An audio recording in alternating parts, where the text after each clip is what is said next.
Great news. Joe Burrow throwing footballs. Let's break it down.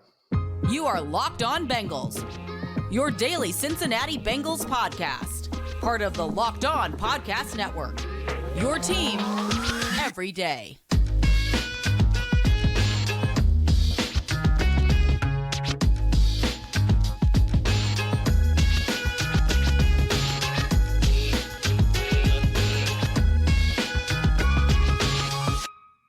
What up, Bengals fans, and welcome to another episode of the Locked On Bengals podcast. I'm your host, Jake Lisco. He's your host, James Rapine. We've got some good news to share with you today on Locked On Bengals, some updates on Jamar Chase, and we've got a first-round bracket-style March Madness competition to figure out who you think the Bengals' first-round pick should be. If you're new to the show, we're on YouTube. We're everywhere you get your podcast. We appreciate all 20,000 plus of you who are subscribing on YouTube and who make us your first listen, and all the everydayers out there. I think those are great habits. It's a great way to stay informed on all things Bengals as we cover your team every day. And James, we're going to start with the good news.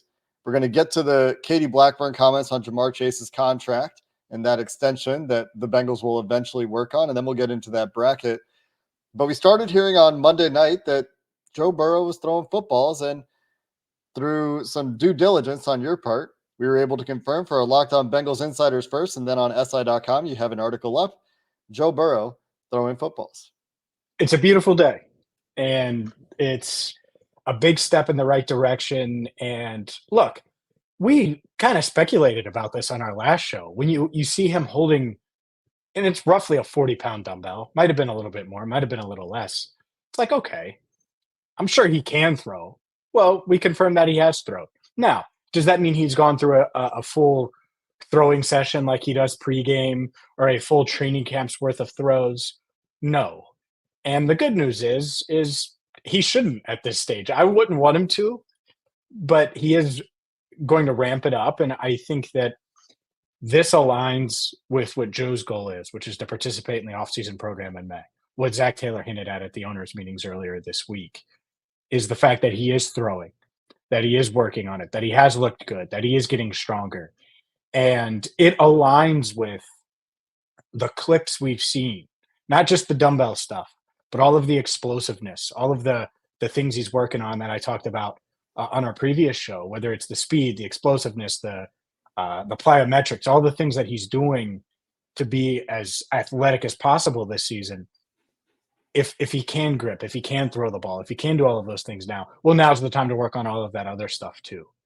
And so I don't think he's going through a full regiment of throws like normal, but I do think he's on schedule, maybe even slightly ahead of schedule. And there hasn't been the other part of this. I haven't heard any concerns about his grip, concerns about the strength in that surgically repaired wrist.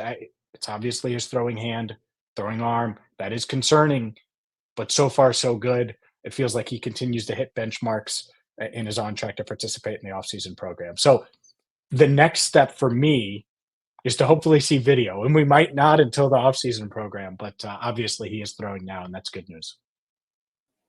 Video is the most exciting step of the process, and unfortunately, we've had to go through this a few times with Joe Burrow, where it's like, okay, when are we going to see the video? Joe's healthy again. Great. Let's not have to do that too many more times. But to your point, no concerns about the wrist so far. The fact that Zach Taylor, after Joe Burrow, and Zach Taylor doubling down on the offseason program as a target date, these are all really good signs. For anybody that's still concerned about the rehab, obviously there's still a ways to go. There's still ramping up to do. There's still recovery for Joe to get through. But this sounds like everything is truly going as well as it could have been hoped. And, you know, if you're out there lugging around 40-pound weights with one hand, you can feel probably pretty good that, you know, if you've ever had a wrist injury, trying to grip a big dumbbell or relatively heavy dumbbell is going to be difficult. And you're getting through that if you're Joe Burrow. We know he was throwing smaller objects about a month ago or so.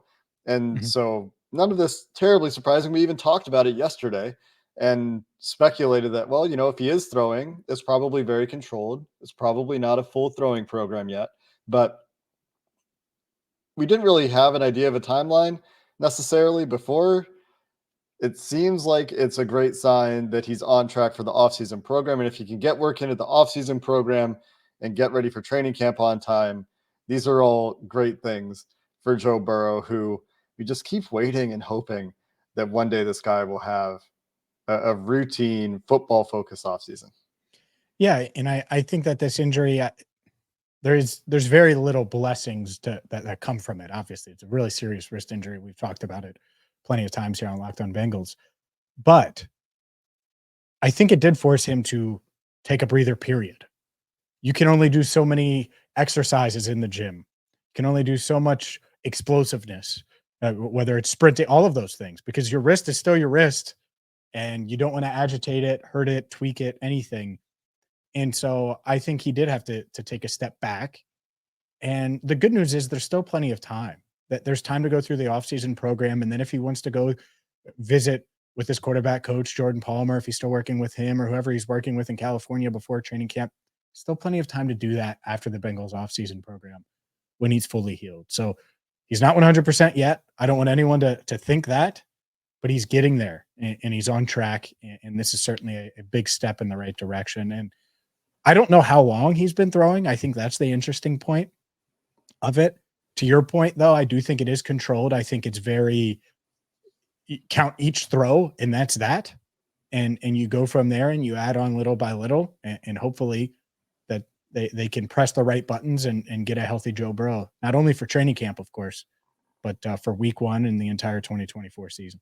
Yeah, like I said yesterday, very unique injury as far as NFL players go. And so you would imagine that every step of this recovery is meticulously crafted and purpose-driven. Every single throw would have a purpose. They would be checking on something, I would imagine, with each throw as far as discomfort, whatever markers of recovery they're monitoring in the wrist as far as strength or extremity in the wrist, like how's your hand, how's the grip, how's the fingers feeling after those throws.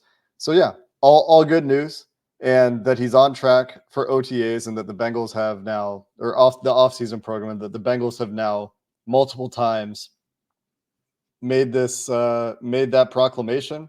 And we know how Zach Taylor is around injury timelines, is very positive for a full recovery for Joe Burrow, for anybody out there who, like I said yesterday, if you're worried about it, these are all very, very encouraging pieces of news around that recovery. And so, Joe, if you want to release a video, we're in. We're all about it. At the same time, I don't think we'll necessarily see a video anytime soon. The good news is thumbs up, things going in the right direction, and hopefully it continues.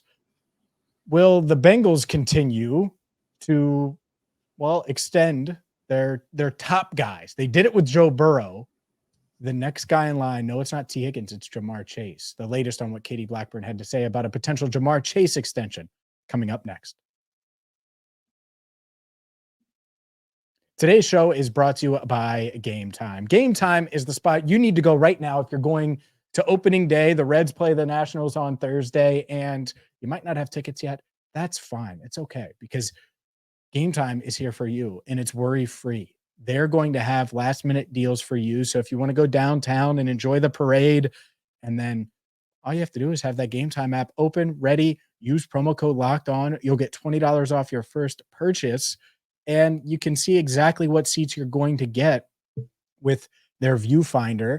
You'll also not have to worry about any hidden fees because they give you upfront pricing, so you know exactly what you're going to get for the money. And like I said, they have flash deals, zone deals, and so much more. So whether it's opening day, whether it's concerts, whether you're looking ahead to NFL season, Gametime has got you covered. Download the Gametime app, create an account, and use code Locked On for $20 off your first purchase. Again, that's Locked On for $20 off. Download Gametime today. Last minute tickets, lowest price guaranteed.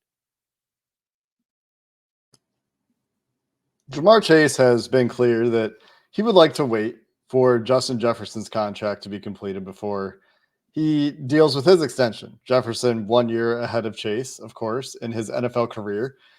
But Jamar is extension eligible this summer. And it doesn't sound like they have started that conversation yet between the club and Jamar Chase. We should expect to see the 5th-year option used for Jamar, of course, and then they will get to work on an extension at some point. But whether it's this summer or next summer, I would be a little bit surprised, James, if it is this year at this point in time. I wouldn't rule it out by any means, but I think Jamar is incentivized to wait from a player perspective, from maximizing his value. Yeah, I think that the dynamic is interesting. You know, you look at the cap space they have left, and some of that in their heads is hopefully going to Jamar Chase. I think that's certainly fair to say. And we'll see. They're going to pick up his 5th-year option in the coming weeks. That's a guarantee. I don't think they've officially done that yet, but that's already done, basically. You can plan on that. And so will they be able to entice him enough to sign, regardless of what happens with these other receivers and regardless of what happens with this receiver market? It's interesting, and I would hope so. At the same time, I get Jamar wanting to wait. I also get wanting security, and it's one of those things where a 3-year extension could make sense, but does he want to be under team control for the next 5 years? I don't know. It would line up to Burrow's deal. Yeah, it would. It would line up to Burrow's deal if he did it that way. So I could see something getting done, and you could make the case for him. Hey, you'll still hit free agency when you're still in your prime again. You'll be scheduled for that for another deal. So I think that might be the way they go. If you could extend him for 3 years and still have 2 years remaining, so it's essentially 5 years to spread that money out, it might help. I'm trying to keep up with all the years. So Jamar Chase's contract currently ends in 2024. They have a 5th-year option that takes him to 2025. If they they would have to do a 4-year extension for that to line up with Joe Burrow. So that would be 26, 27, 28, and 29. Joe Burrow's contract final year is 2029. Oh, because of Burrow's 5th year. Okay, fine. So do a 3-year. It doesn't need to line up with Joe. Doesn't need to, but if they wanted to, that's the part that I wanted to double check there. Yeah. I forgot about Burrow's 5th year. So Kelsey Conway of the Enquirer and Jeff Hobson down there, the quote from Katie Blackburn straight up says, we haven't started the negotiations yet. That is the next thing they like to piece together, but they're kind of waiting to see what happens. She said we're going to study up on it and see what we can figure out to try to get the best result for the club one way or the other.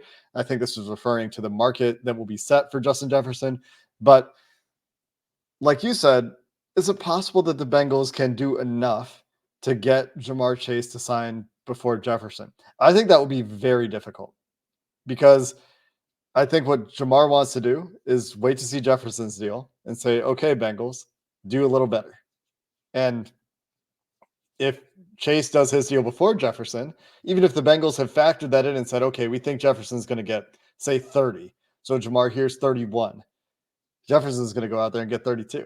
That's the way these things tend to work. So Jamar Chase has every reason to wait for as many wide receiver deals to occur and for the salary cap to continue to rise before he enters into these talks. And the Bengals have a couple more years to control anyway through 25. So there's not necessarily a huge rush on either side. No, what I would say to I need more than Justin. Well, Justin doesn't have a deal. So if you're offering him $31 million per year in a solid amount of guaranteed money, that's tough to turn down. Who cares? He doesn't have a deal. Who cares what he gets? You don't even know if he's getting it. And so that would be my argument for the Bengals. I do think that this is going to go into training camp. Obviously, there's no huge rush on either side. That's why they haven't negotiated yet. The Bengals are obviously focused on getting these other free agent deals done that they've gotten done. So we'll see. I do think it would be best for everyone for a deal to get done. Similar to Joe, you just don't want it lingering. Mm-hmm. And it's going to be top of the market money. And there's always going to be someone, Jamar, that's going to replace you as the highest paid guy, just like Burrow will not be the highest paid guy for the foreseeable future. Someone's going to surpass him. And that's going to happen with Jamar Chase as well, whenever he signs. To your point, maybe he maximizes his value. If I'm the Bengals, I really think that makes sense. 3-year extension on top of the 2 that he already has after you exercise that 5th-year option. spread that money out might work, and you could sell him on the idea of him hitting free agency again, or at least scheduled to, at a realistic time in his career to get another big deal.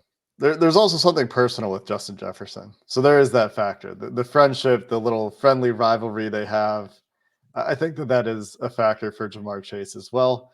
But if the Bengals go get more endorsements, endorsements, Jamar, and win a ring. Justin's not winning a ring in Minnesota. If the Bengals did get something done with Jamar Chase before Justin Jefferson, I would commend them for it. That would be something that they usually don't do. It doesn't sound like that's happening because Katie Blackburn said they haven't started the negotiations yet. But that's not new, though. I don't think they had really talked to Joe last year by this time. I think they were focused on other things. Yeah, but they knew that was happening. This one, I think that there's an understanding from both sides that they both want to see what the market does. There was no other quarterback deal that was going to affect Joe Burrow last year. That's all I'm saying. I mean, sure. But if he would have waited, you sure Trevor Lawrence isn't going to get paid? Or insert whoever? The cap is higher. Joe gets more this year if he had waited than last year. Still would get more.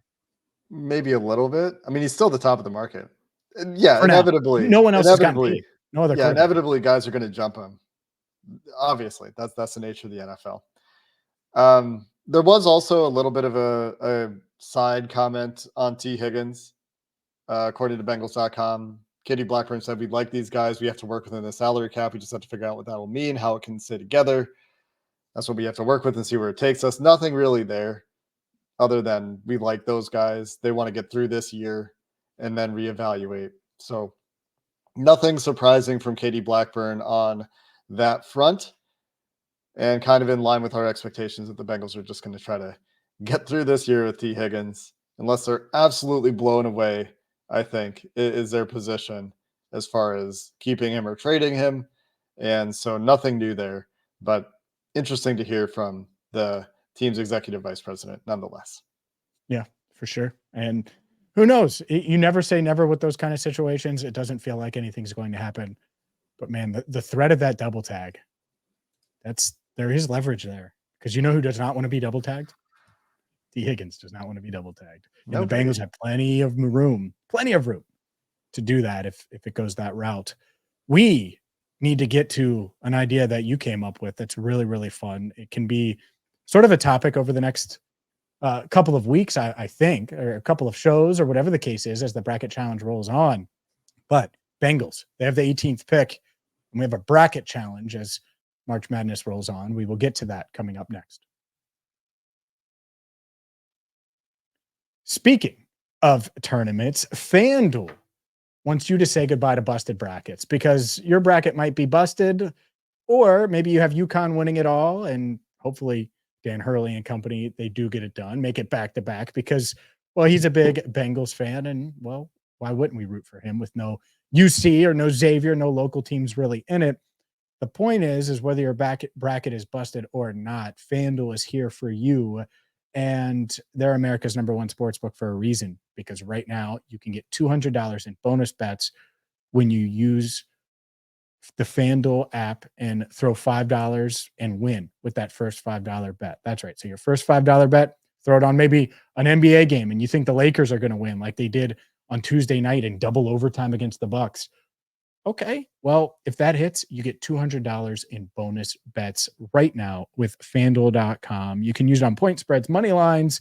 You can even pick who's going to cut down the nets and win it all. All you have to do is visit FanDuel.com/lockedon. That's FanDuel.com/lockedon and bet on college hoops until they cut down the nets. So we've come up with a March Madness style bracket.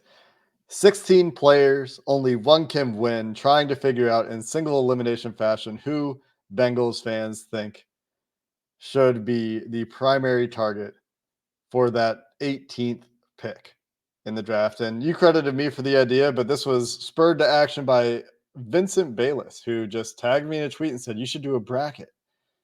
And from there, jumped into a Google search for bracket maker, threw together a bracket, talked to our friend Joe Goodberry about the seeding, and here we go. I know you would have had Brock Bowers as a 1 seed here, but the matchups in the first round, Olu Fashanu, Gran Barton, Brian Thomas, Quinyon Mitchell, Troy Fatanu, Jared Verse, Jackson Powers Johnson, JC Latham, Talese Fuanga, whose name I'm going to figure out at some point, and Layatu Latu, Johnny Newton, Terrion Arnold, Amarius Mims, Byron Murphy, and Tyler Guyton, Brock Bowers from top to bottom. What stands out Overall, to you, James, is the toughest matchup here? Yeah, overall, I like the matchups in general. I just think Brock Bowers should be the 1 seed. But to your point, as far as tough matchups, I think the Johnny Newton, Terrion Arnold one, the Byron Murphy, Amarius Mims one, those are the two that jump out right away. As, all right, Arnold could be ahead of Johnny Newton on a lot of boards, NFL boards. But Johnny Newton is obviously going to win the social media award. He's one of the most popular Bengals targets. Meanwhile, Byron Murphy is considered by a lot of people to be the top defensive tackle, worst case, the second best defensive tackle in this class, against a guy in Amarius Mims who is a freak at offensive tackle, but there's some questions about his experience, his health. So that's probably the one, and I do think that was the closest one voting-wise, but that's certainly the one that stands out to me. The closest one voting-wise, as of the time of recording, is, in fact, the Brian Thomas Quinyon Mitchell matchup. Although the Byron Murphy Amarius Mims matchup is the second closest. Brian Thomas Jr. Quinyon Mitchell is currently 56.8% for Brian Thomas and 43.2% for Quinyon Mitchell, with 1,600 votes in. So outside of the expected winners, where we have some 95 to 5 kind of matchups with Olu Fashanu and Graham Barton and Brock Bowers and Tyler Guyton, the closest matchups is that 8-9 Brian Thomas, Quinyon Mitchell in true 8-9 seed fashion, and the Amarius Mims, Byron Murphy, where Byron Murphy, in the way that I have it seeded, which is very rough and meaningless and arbitrary, Amarius Mims was actually the 7 seed, currently trailing the 10 seed. We have one other upset brewing, which is Johnny Newton, who's crushing Terrion Arnold in a surprising result, 88.6 to 11.4 right now. That's a pretty surprising one, James, because maybe this is just Bengals fans really just don't want to see another first round corner after they drafted 5 in what felt like every single year from the early 2000s through the teens. But there's some corner aversion here, perhaps, where there are 2 really good first round corners in this class, and the Bengals could use a number 1 corner if they could get one.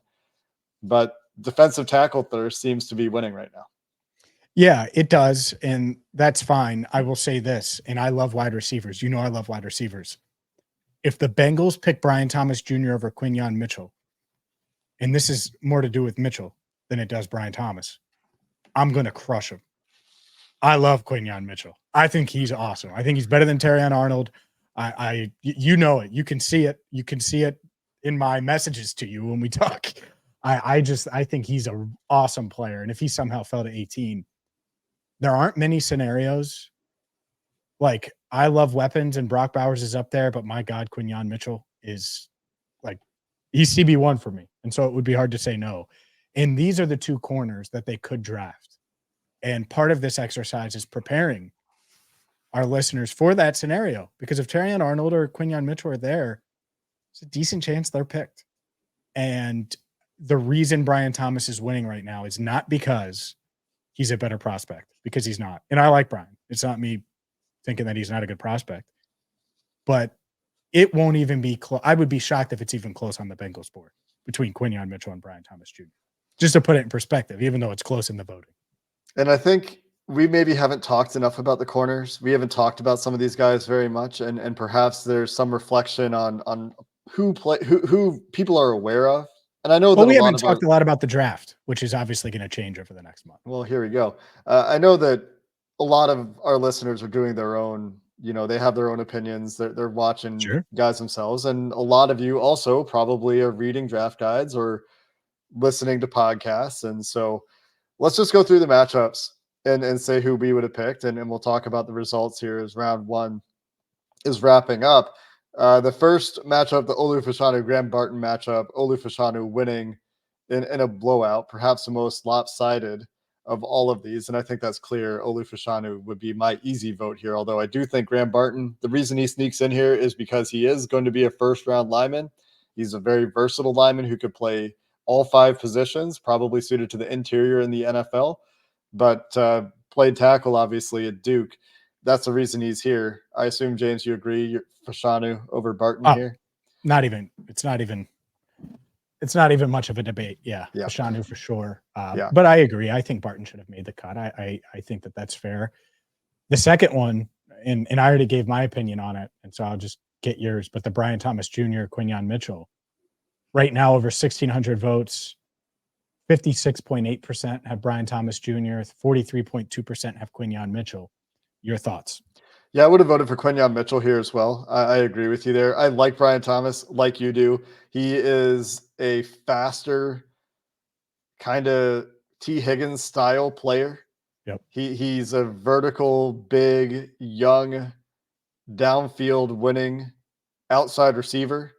And that's kind of what T. Higgins is, but Brian Thomas is faster. And that's one of the reasons that Brian Thomas is going to go in the first round and T fell to the top of the second round. There also were, the hamstring thing. There were injury things, hamstring things specifically with T that I think hurt him a little bit. But yeah, Quinton Mitchell would have been the vote for me here. So we're going to see a round 2 matchup if results hold, which I believe they will at this point. Olu Fashanu, Brian Thomas. We'll see if that Brian Thomas love extends when facing Olu Fashanu. Next matchup, Troy Fautanu. I would take Quinton Mitchell over Olu Fashanu in round 2. Just to give people an idea of where Quinton Mitchell is on James Rapin's big board. The next one here, Troy Fautanu, Jared Verse. This one is not going to change. Again, a little bit surprising for me here, James, just how wide the gap is. Jared Verse easily, in my opinion, one of the league's top, or one of this year's draft's top 2 edge players. I think the Bengals would consider him if he were available. I don't think that he will be available. I don't know that I think Fautanu will be available either, but there are enough NFL teams to project Fautanu to guard that might push him down boards a little bit. But Fautanu running away with this one with like a 65% lead over Jared Verse. I don't think there's enough time for that one to change. How would you have voted here? Probably Fautanu, but it's close. Part of it is a defensive end at 18. Really, it's tough. Even if it's the best player, it's tough. It really is, because I think it will be close. And the tiebreaker for me goes to offensive tackle or corner or defensive tackle over a close defensive end. So that's why it's tough. It should be closer voting wise. But I would lean the offensive lineman in most of those scenarios. Or defensive tackle, like I said. I think this is one where if they hadn't picked Myles Murphy last year, I wonder how different it would be. Well, no doubt. Well, if they already have their tight end, we're not talking about Brock Bowers. Sure. But we don't know if Myles Murphy is their defensive end of the future. He's the end of the first round. We're talking earlier first round at this point, Sure. Jared Verse will not get onto the field. How will he? How? He would rotate with Murphy. He would be like right there with Murphy. I would think he should be good enough as a rookie to DE4, like 3B, 3A. They should be competing. Sure. So at best, you're getting. I think they can get a plug and play dude most likely. Yeah. At 18, unless Trent Brown. You just want to roll with the veteran and Trent Brown, but and I understand why that voting would go that way. Jackson Powers Johnson, JC Latham, the next one. Latham leading this one by 30%. A little bit closer than I thought it would be. The Jackson Powers Johnson hype still quite strong. JC Latham didn't test. That pulls him down a little bit. But the tape for Latham is great, in my opinion. I know that not everyone agrees. Some people think that he's slow and a plotter, but his pass sets look really good to me. I think he's going to be a good pass protector in the NFL. JPJ also could be a blue chip interior lineman. And so that's why I think the voting is as close as it is. Would you have gone a different way here? No, I went with Latham. I actually voted before you told me that these were out. It was great. So I'm looking at my votes right now. I went with Latham, and I think the Bengals will go with Latham too. I'm not sure it'll be that close on their board. The next one, and this one kind of is the same thing, defensive end, with Laiatu Latu versus Talis Foaga. And I would take Fuaga, and I voted for him. 88.4% of you agree as of now. It should be closer than this. I also think that there's a real scenario where Fuaga is the most realistic offensive lineman that could fall to them at 18 and highest on their board as well, that could realistically fall to 18. So it's hard for me to vote against him this early. Yeah. And it's virtually the same question as Fatanu verse. The tackles that have guard versatility are blowing away the edge guys so far. Johnny Newton, Terry and Arnold. Johnny Newton running away with this one. Where did you vote here? I voted for Terry and Arnold, and There I you think go. it's really close. 11.4% right now have Arnold. Yeah. I think it's really close for the Bengals, I would say. And it would not shock me if Arnold was ahead of them, ahead of Newton. At the same time, I get the social media hype. I think Johnny Newton might win this thing. Honestly, I think he is one of those dark horses that just picked up steam at the right time and might mess around and win this whole damn bracket, Jake. Not shocked at all by these results. And I think he's going to challenge for the title. We did just pick him in Mock Draft Monday this week. We did. The next one here, Amarius Mims, Byron Murphy, one of the closer ones. We talked about this one earlier. Byron Murphy edging out Amarius Mims by 16, 17% right now. Mm-hmm. I think I agree with this. I think that there are enough questions with Mims, but it is very close. Like I'm very close to just going Mims because of the upside, because he's a tackle, because you would have a potential stalwart of the future at right tackle in Mims. Which way did you vote? Yeah, I went with Mims. And I think that people are overthinking it some. Mims is rare. You're not going to find him. I think you can find defensive tackle help in rounds 2 through 4. Yeah. I think it's going to be harder to do. We saw it this week with our mock draft Monday, how hard it is. And so there's got to be a line defensive tackle wise. And it might be the opposite. The Bengals might have Murphy ahead of Newton, but I don't. The drop off a tackle for a position that's as important as it is to the Bengals as tackle is, offensive tackle is just precipitous from their first round pick to the second round pick. Well, because there's just going to be so many that go. Yeah. Right. That like if any of them are left over, they're not making it to 49. No. And there's that next tier of guys that could be picked, including a guy like Tyler Guyton, who I'm so sorry, Tyler, you had no chance. Brock Bowers, 94.9%. Tyler Guyton, 5.1.